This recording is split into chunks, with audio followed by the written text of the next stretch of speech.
It's the Radio Don podcast. I am the aforementioned.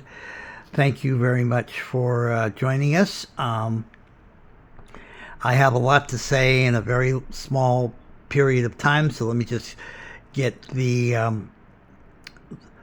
house cleaning out of the way. If you'd like to follow us, you can just go to our link tree. That's linktr.ee/Radio Don. And you can follow me wherever I am if we're still here. Also, I do have a birthday coming up within 7 days of me recording this. So, if you would like to help out with that, I really would appreciate it. That is at bit.ly/Radio Don, the number 71. bit.ly/Radio Don 71. Or, if it's easier for you, $Radio Don on the Cash App. And that takes care of that. April 7th, 2026. This very well could be the last day. You wake up in the morning and you find out that your president, through his official means of communication, an account on a social media site that nobody uses except members of the cult, basically says that sometime this afternoon, California time, a civilization will cease to exist, implementing that existence ceasing will come at his hand. It is the type of rhetoric that somebody who has a whole lot of nukes and is itching to use them would say. Now, I know there is a lot of screaming and yelling and pleading for someone to use the 25th Amendment, Section 4, because this particular president has pretty much gone troppo. That is impossible. Congress, the Senate, the House, they cannot instigate Section 4 of Amendment 25. For those who don't know what the procedure is, here it is. The Vice President would have to write a letter saying, I believe that this president is no longer a person who can function as President of the United States. And he would have to persuade 8 members of the 15-member cabinet to sign off on that. Please understand that the particular vice president we're talking about and almost all of the members of the cabinet are complicit in whatever's happening here. Maybe all of them. I'd like to think that at least one of them isn't, because I kind of like that particular person. But considering who is actually controlling things, probably not. But let's say that he writes that letter, he gets those signatures, and gives it to a courier that will go down to the House of Representatives and deliver that to Mike Johnson, the Speaker of the House, a man who is also complicit in all of this. If by some miracle he accepts that letter, then the current president is immediately relieved of his duties, and J.D. Vance becomes acting president. But it's not over there. The former president, or the former acting president, if he disagrees with that assumption, which I am sure he will, I mean, where have you been for the last 10 years? He will write a letter. He will send it to Mike Johnson, Speaker of the House. And the Speaker of the House will accept that, and then J.D. Vance goes back to being a vice president, and the person he took over from becomes president again. But let's just say that J.D. really believes that the current president has lost his mind. He writes another letter. He somehow persuades 8 members of the cabinet to sign that second letter, delivers that second letter to the Speaker of the House, and at that point, the Congress has 4 days to vote on whether or not to remove the current president from office. It's a vote that is taken in both the Senate and the House, and it has to be a 2/3 majority in both chambers. If you take this simply on party lines right now, today, we don't have the numbers. The good guys do not have a majority, not a simple majority at all right now, let alone a 2/3 majority.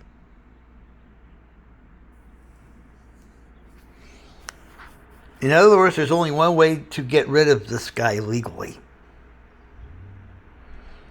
It's a long process, but it starts on the first Tuesday in November. And it basically requires everyone who is registered to vote to do so. Everyone. We're talking about, I used to say 90, but I'll go ahead and say maybe, if I'm really being generous, an 85% turnout.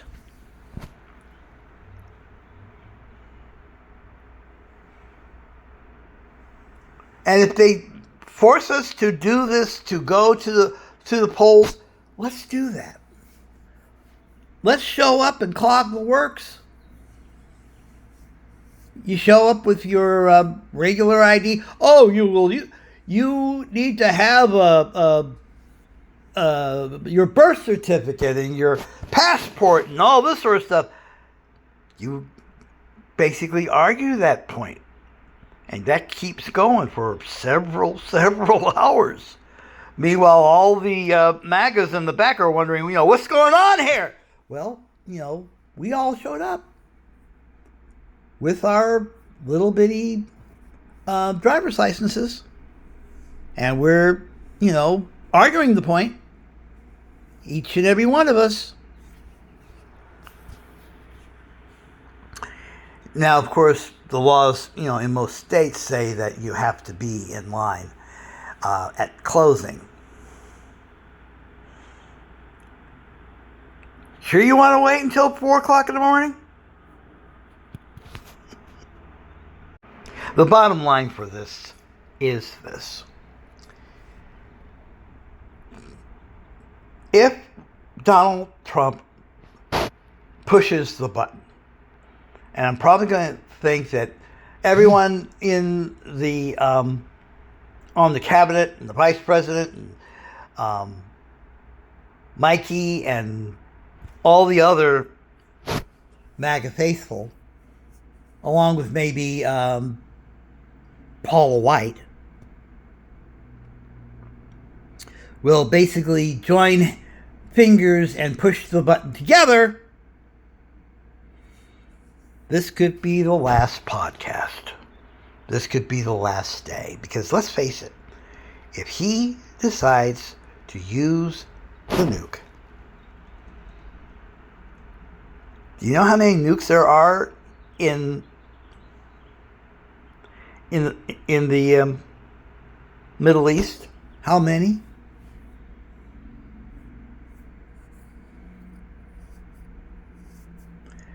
And they're about to find out that as one goes, we all go, goes both ways. Israel will be first to go, followed by several places in the United States. And if we don't do anything, Russia will.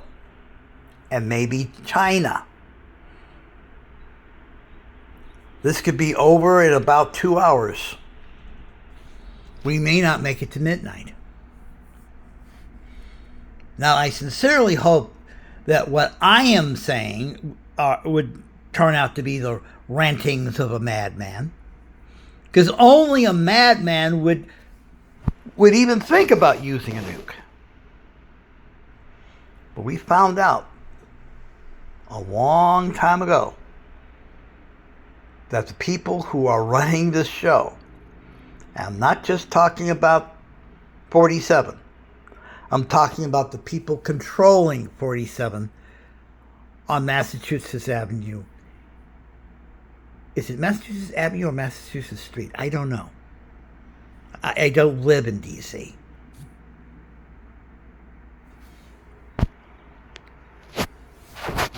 But the Heritage Foundation, in my opinion, is running this show.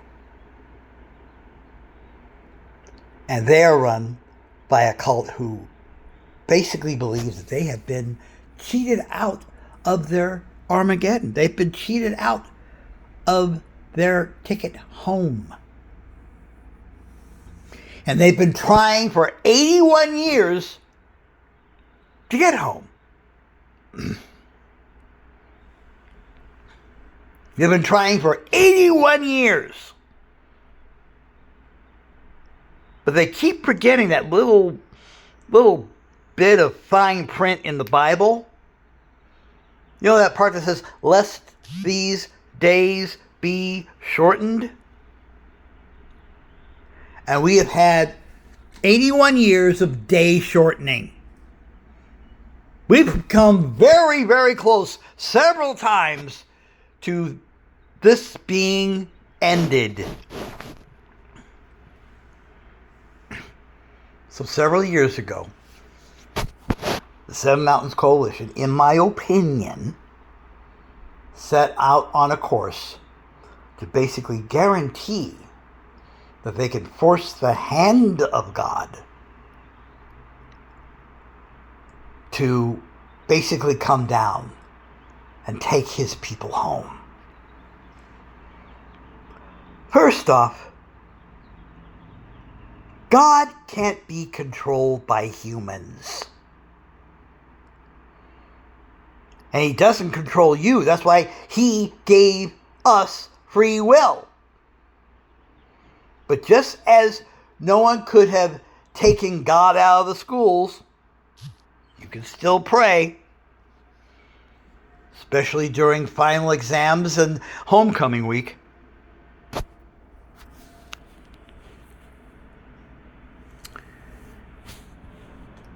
You can't tell God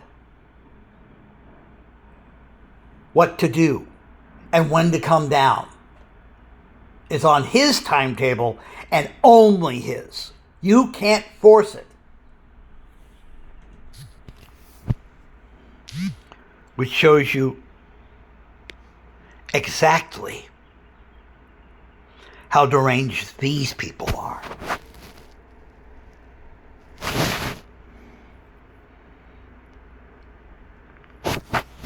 And I put the blame on what's about to happen to us, maybe, on us, all of us.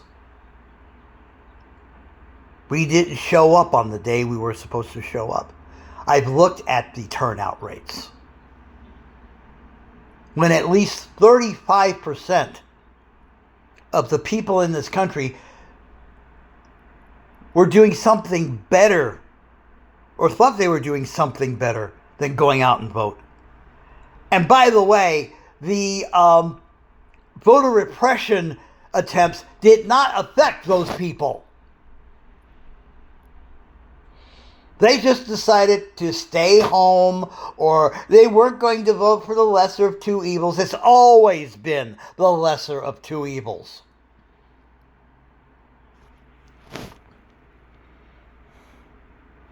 Only this time, it's an evil so vast, so great.